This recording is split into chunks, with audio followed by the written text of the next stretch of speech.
Now let's look at A Journey to the West.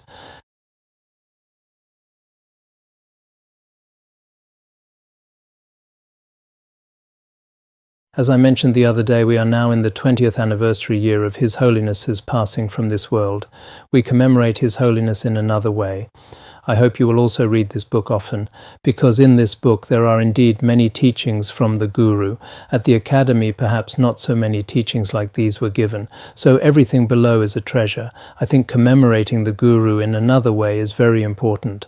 Recently, our Dharma friends have also watched that documentary. This documentary is not very long, but I heard many people were moved to tears. Everyone may indeed find that sometimes reading the book directly may not give you the same feeling. Perhaps when someone explains it, it becomes a bit more vivid.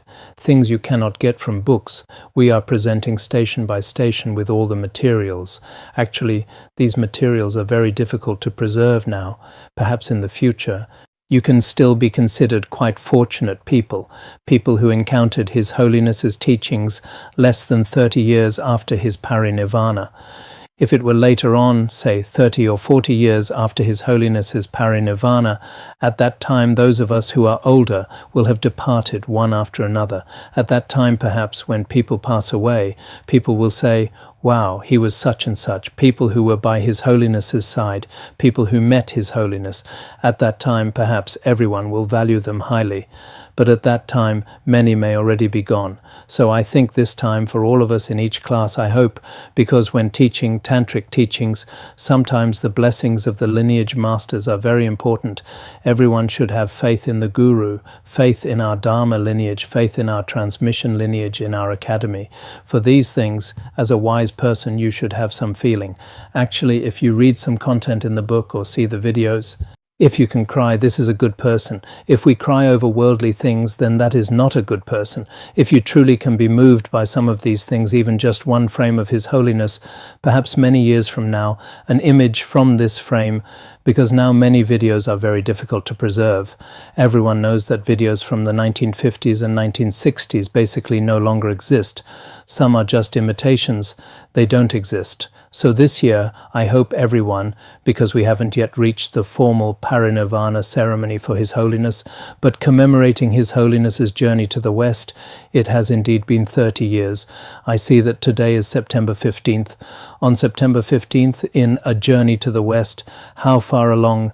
At that time, they had already returned, right? At that time. We are now teaching about Hawaii. On the first day in the morning, His Holiness gave the Bodhisattva vow, and in the evening he taught the history of Dzogchen. Even without empowerment, it's acceptable. In our photos on page 48, there are many Westerners. Actually, they had their palms together and were very respectful to His Holiness.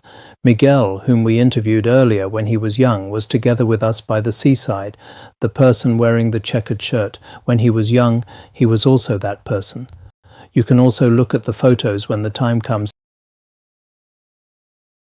It seems the network is a bit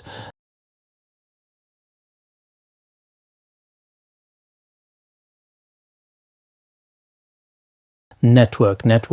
Come on. It's working now. You see, I said come and you really came. Okay, you're pretty good. Not bad. Below it says the logic of the prophecies. Yesterday, we introduced the Mahayana vehicle and Buddha Shakyamuni. These small headings were added by myself to help understand the content below. His Holiness taught everything in one continuous flow, but the logic within is still very clear, section by section. Below concerns how these great masters prophesied how the Vajrayana teachings, the secret Mantrayana, would thrive. When the Buddha was alive in this world, at the very beginning we wrote, His Holiness said something like Kapilavastu or something, but this is Odhyana. This is slightly, in the later version there are corrections. He taught the glorious Guhyasamaja Tantra to King Indrabhuti and others. The Guhyasamaja Tantra was spoken by the Buddha himself. In front of the Sri Danyakataka Stupa in southern India, to the Shambhala king Suchandra and an incredible gathering of beings, he proclaimed the tantras we often mention, reciting the names of Mañjuśrīmitra and the Kalachakra Tantra. In addition, in the realms of gods, nagas, yakshas, gandharvas, and so forth, to a few fortunate disciples, the Buddha also taught various Vajrayana teachings of secret mantra. Later, as he was passing into parinirvana, the Buddha also said, I have extensively expounded to you beings, the disciples to be trained, the Dharma of Sutrayana, the causal vehicle. I have rarely taught Vajrayana, the resultant vehicle, extensively. But in the future the teachings of secret mantra will be widely spread. This was his prophecy. The Buddha prophesied in this way. As for who would turn the Dharma wheel of secret mantrayana, the Bhagavan also foretold, 28 years after my passing, at the request of the 5 excellent ones of sublime nobility. This history, in our History of Tibetan Esoteric Buddhism, there is a more extensive account. They will widely teach the secret mantra. This is about the prophesied Dharma teachers. Then, how Vajrapani transmitted the Dharma, how Garab Dorje transmitted the Dharma, all of this is there. Later there will also be some prophecies from that time, including prophecies about Garab Dorje and these great masters. Later there are prophecies in the tantras which we will encounter later, and there is also a prophecy about the place, the 5 excellent ones of sublime nobility. In our History of Tibetan Esoteric Buddhism this is also mentioned. Then Orgyen Rinpoche lake-born Vajra, that is Padmasambhava, came into this world, and the secret mantra teachings he propagated were even more extensive. The 5 excellent ones of sublime nobility spread the tantric teachings at Mount Malaya in Sri Lanka. Now many people who go to Sri Lanka for pilgrimage, there is a very high mountain there, right? I don't know what foreigners called it at that time. We should probably mark the English on it to make it better. There is also a prophecy that says 8 years after my passing, Orgyen Rinpoche lake-born Vajra, that is Padmasambhava, will propagate the Dharma and it will be widely spread in the world. Padmasambhava. The other day when we taught the Guru Rinpoche mantra, we also mentioned the time he came to the Tibetan areas. Basically, according to the view of the History of Buddhism by Sumpa, it should be around 770 CE. Regarding Padmasambhava's birth, he was born 8 years after the Buddha's parinirvana, but Padmasambhava is the indestructible Vajra, so his lifespan is extremely long. Then when he came to the Tibetan areas, it is now commonly accepted, because sometimes some people say that Padmasambhava is a legendary mythological figure. There are also some slanderers. So according to the actual history, it is said that in 771 CE, there was the debate between Buddhism and Bon, a dispute between Buddhism and the Bon religion. The year before this, that is in 770 CE, and 7 years before this, Shantarakshita was propagating the Dharma in the Tibetan areas. Everyone should also remember this timeline, as it may be better. Sometimes it's easy to forget, because this history everyone should, especially those of us who study the tantric teachings, should know. Now many scholars identify the place where Orgyen Padmasambhava was born as the Milky Lake in present-day Pakistan. Pakistan became independent in 1947, right? Before that it was part of India. This seems to be mentioned in the Buddhist history, but I just went to check, and the Buddhist history doesn't mention Sri Lanka. This was mentioned in the History of Indian Buddhism, or some other book. In one book, it also discusses the place where Padmasambhava was born at that time. Although there are some different accounts, everyone can understand this as well. This was the prophecy at that time. In addition, the sutra requested by the Immaculate Goddess also clearly prophesied, the Dharma will spread from north to north and flourish in the northern territory of the land of snows. Some prophecy also says that the Dharma will flourish to the south in Sri Lanka. But later, regarding Sri Lanka, in our second edition, it is said that the Dharma flourished from south to south. Now what does this south to south and north to north mean? Because previously it is clearly stated in the sutras. Below His Holiness said this, but I checked this and didn't find it particularly clearly. So the core places where the Buddha Dharma flourished in the world are mainly Sri Lanka and such places. With India as the central point, then it flourished southward, because Sri Lanka now is also especially, Buddhism is considered to be flourishing there. And in the Tibetan areas in the northern region, so in Sri Lanka, the doctrines of the common vehicles flourish. In the Tibetan areas, the Mahayana teachings of secret mantra are widely spread. He discussed these two aspects here, related to the Buddha's prophecies. Moreover, the Buddha also prophesied in the sutras that Nagarjuna would appear in India, as well as Saraha, and many other great accomplished masters. I haven't yet found the sutra that prophesies Saraha, but regarding Nagarjuna, I also cited it for everyone the day before yesterday. There are also prophecies about many Dharma kings in the snowland of Tibet, including King Songtsen Gampo, Trizong Detsen, and so forth, who would appear in succession. These kings and their ministers were prophesied. Not only that, Padmasambhava of the old school Nyingmapa, Lama Tsongkhapa of the new school of Gelugpa, the five masters of the Sakya school, and Jetsun Milarepa of the Kagyu, and so forth. All of these were prophesied in the Buddhist scriptures. So, reflecting on all these, our root teacher, Buddha Shakyamuni, is truly extraordinary. Nowadays in this world there are many scientists, theorists, philosophers and such.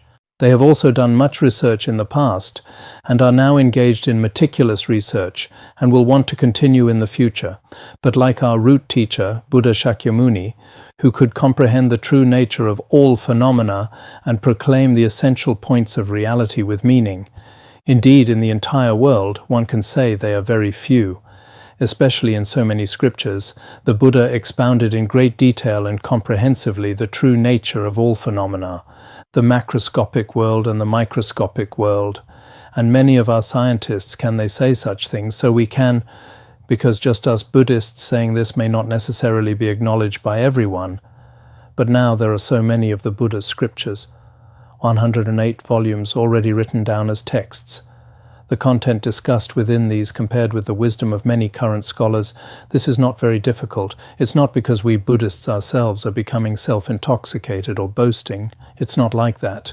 Indeed, whether in terms of emptiness or in terms of appearance, the determination of the true nature of all phenomena, or regarding the inconceivable karmic experiences of sentient beings and so forth, when compared in all these aspects, the Buddha is indeed truly remarkable. According to the prophecy of the omniscient Buddha who possessed miraculous power and great compassion, the teachings of secret Mantrayana will gradually become prevalent in many regions. This is the first section of content His Holiness taught. Next, he discusses the flourishing of the great perfection.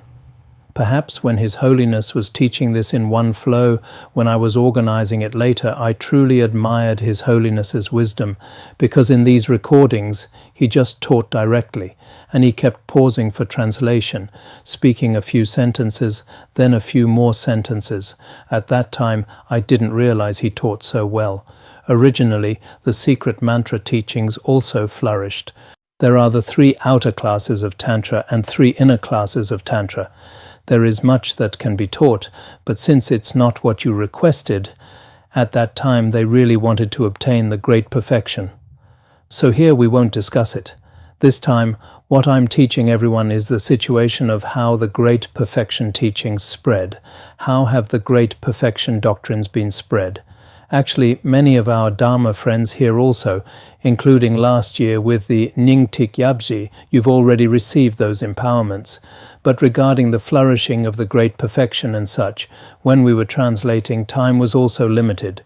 For some other treatises, the conditions in various aspects were limited, so this is why this time At first I thought I'd just get the Tibetan out and hadn't thought about the Chinese, but later, if we don't translate it, it would be a pity. I felt that no matter what, no matter how tiring, we should translate it. For many people, this teaching is something they must know. Initially, the source of all Buddhas, the primordial Buddha, Dharmakaya Samantabhadra, demonstrated the perfect, complete enlightenment. Then, by the unobstructed power of Samantabhadra's blessing, naturally emerged the 3 supremes, or 3 regents. First, the representative of enlightened body, the same size as a human at the time when human lifespan is 100 years, the Vajrasattva statue made of 101 kinds of precious jewels. Originally, His Holiness said that the statue in our nuns' assembly hall now, he said when this statue was made, the Vajrasattva statue is very important. This is the support of the 3 jewels. Although it is not the one that naturally appeared at the very beginning, many of its materials and auspicious connections seem to be not very different from that statue. This statue is not particularly tall, but it is still considered a medium-sized human figure. So at that time, His Holiness used this reasoning for the Vajrasattva in our nuns' assembly hall now, including in our Dharmakaya palace. There is also a slightly smaller Vajrasattva statue. Actually, this statue, because Vajrasattva is the main deity of all 100 families, this is very important. It's not just that we recite Om Vajrasattva Hum and have a little power. It's not like that. Then, the representative of enlightened speech that naturally appeared, the sole heir of the doctrine Tantra, written with gold on aquamarine paper, 4 finger breadths wide, about 4 inches. Our current sole heir of the doctrine Tantra. As for the representative of enlightened mind, naturally born at the time when human lifespan is 100 years, a crystal vajra with the length of the forearm of a human being. These 3 are called the 3 supremes of Buddhism, or the 3 regents. The Vajrasattva statue, the sole heir of the doctrine Tantra, and the crystal vajra, in whichever realm these 3 appear, the sentient beings there will enjoy peace and happiness free from suffering. The Vajrayana doctrines of secret mantra will naturally flourish. Many sentient beings, with no great efforts required, will naturally accomplish spiritual attainment. So the Vajrasattva statue, the sole heir of the doctrine Tantra, and the crystal vajra, many people make crystal vajras. Previously, I didn't pay much attention to it, but the crystal vajra is still very important. With the blessing of the 3 supremes, the 12 founding teachers of Dzogchen also appeared in other realms. These 12 founding teachers of Dzogchen. Previously, when I translated the opening section of the Lama Yangtik, there was a text called The Garland of History on the Guru Lineage. It should be in there. At that time, I specifically commissioned paintings of these 12 masters, including all their names. When the 3 supremes naturally emerged in the pure Sambhogakaya field of Akanishta, this should be at the Dharmakaya level, by the unobstructed power of his blessing, Buddha Samantabhadra transmitted the teachings in the way of the direct mind transmission of the Buddhas. He transmitted the great perfection teachings to the 5 Buddhas of the 5 families. This is in the Dharmakaya pure field of Akanishta. In the Sambhogakaya pure field of Akanishta, this self-occurring Tantra, the solar heir of the doctrine Tantra, descended into the palm of Vajrasattva. The manner here is slightly different. Thus, the great perfection doctrine gradually became prevalent in the realms of gods, humans, nagas, and so forth.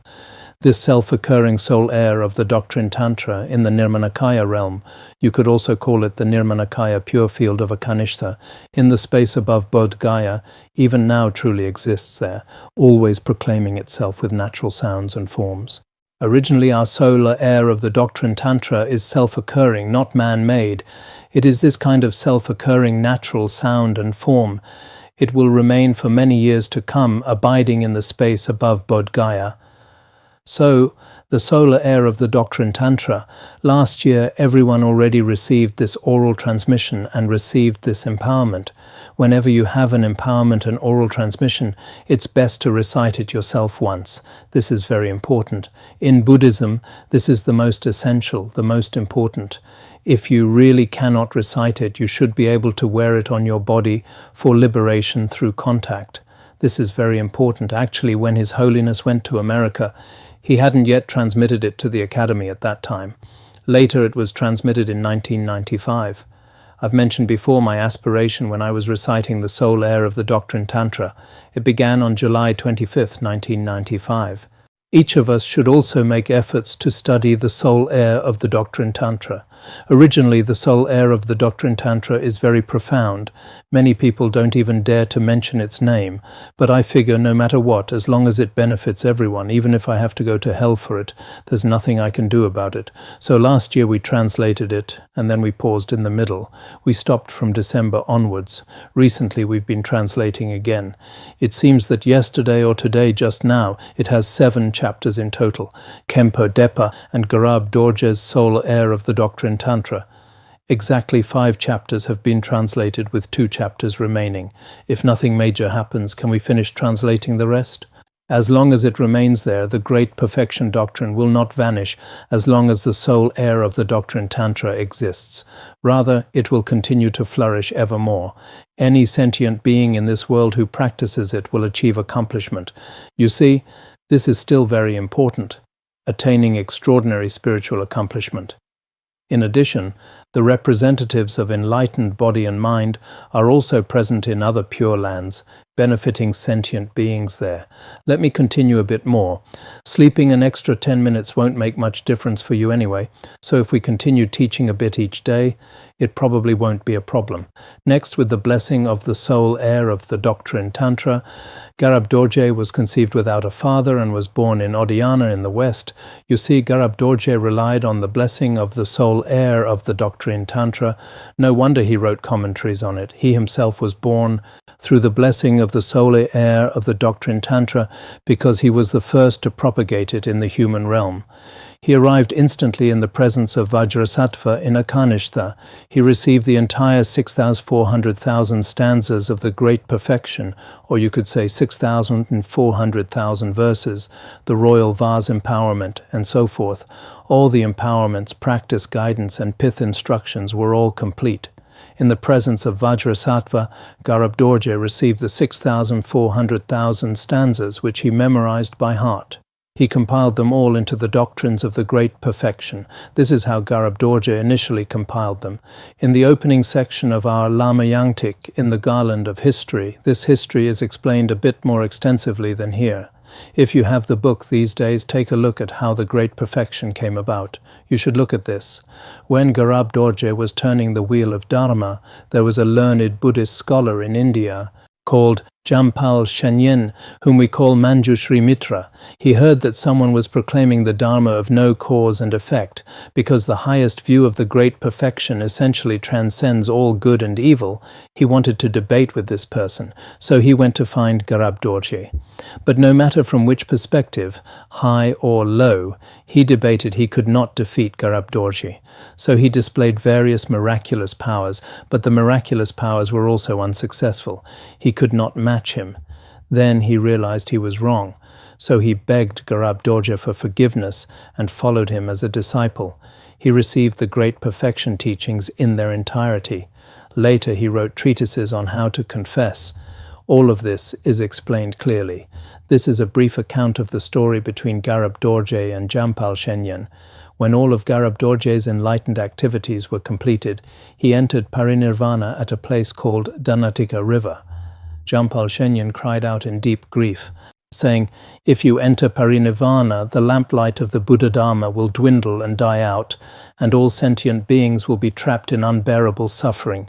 At that time, Garab Dorje's body had already dissolved into rainbow light and disappeared, but in the clear sky, in a mist of rainbow light, his right hand and forearm reappeared, the upper part. Then he handed down his last teaching, which is called the three vital statements that strike the crucial point.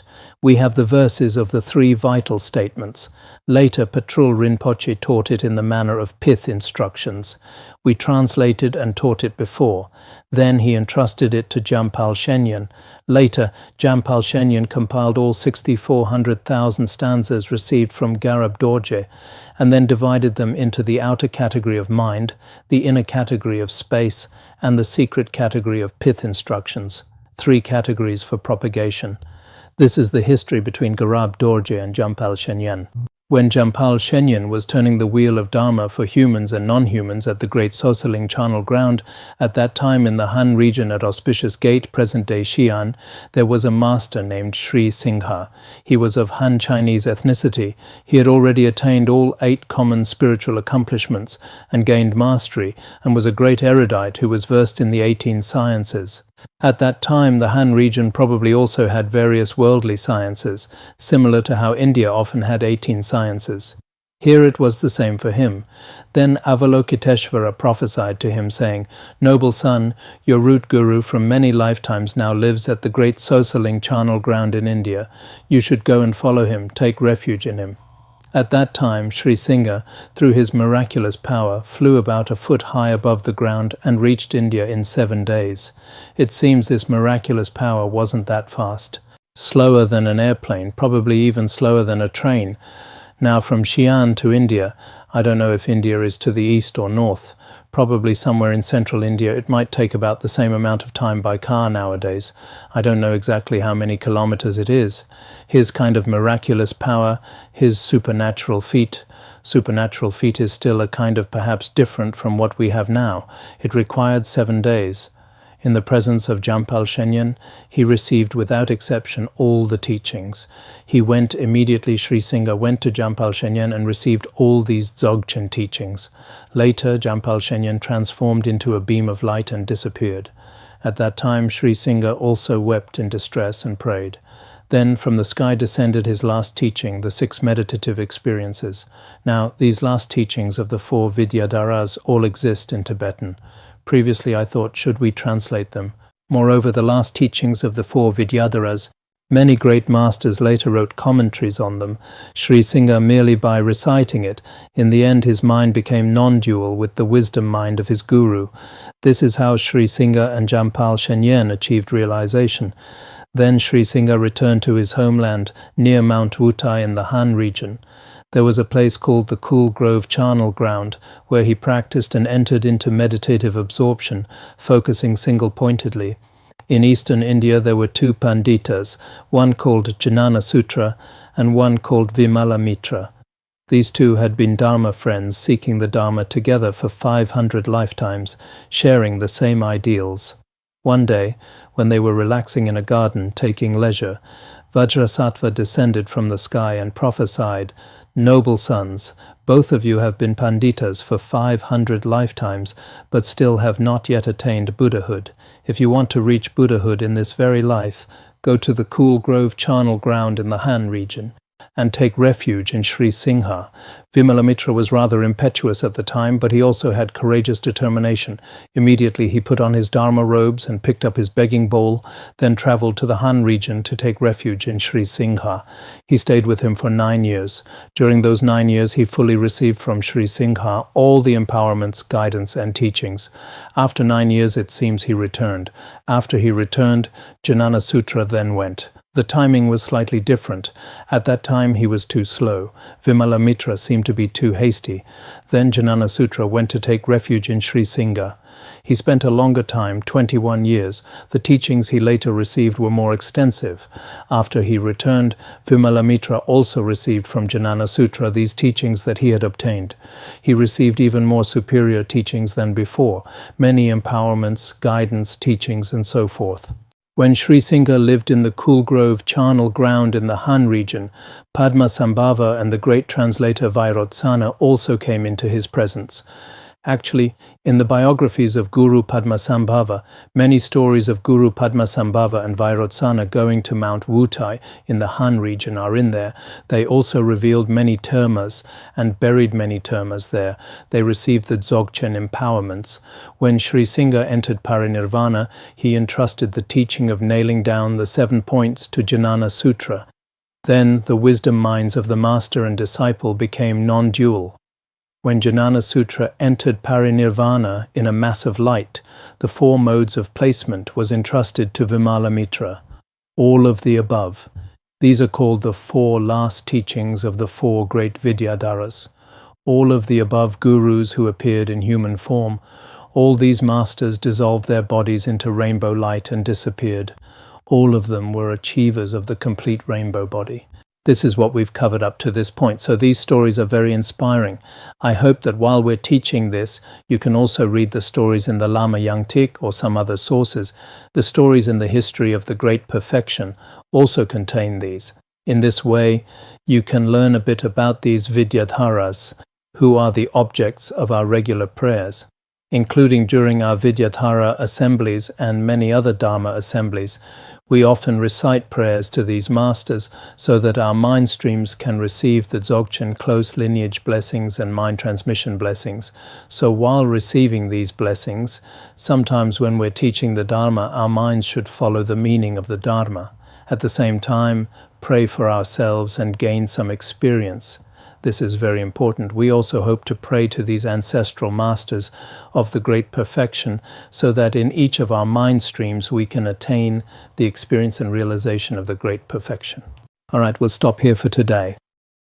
Sonundai Tamsa Rubaya Tonani Jana Pasi Jirgana Jirano Chupai Chupun Solen Droja Bandarangara Badna Sodargye Bandarangara Badna Sodargye Bandarangara Badna Sodargye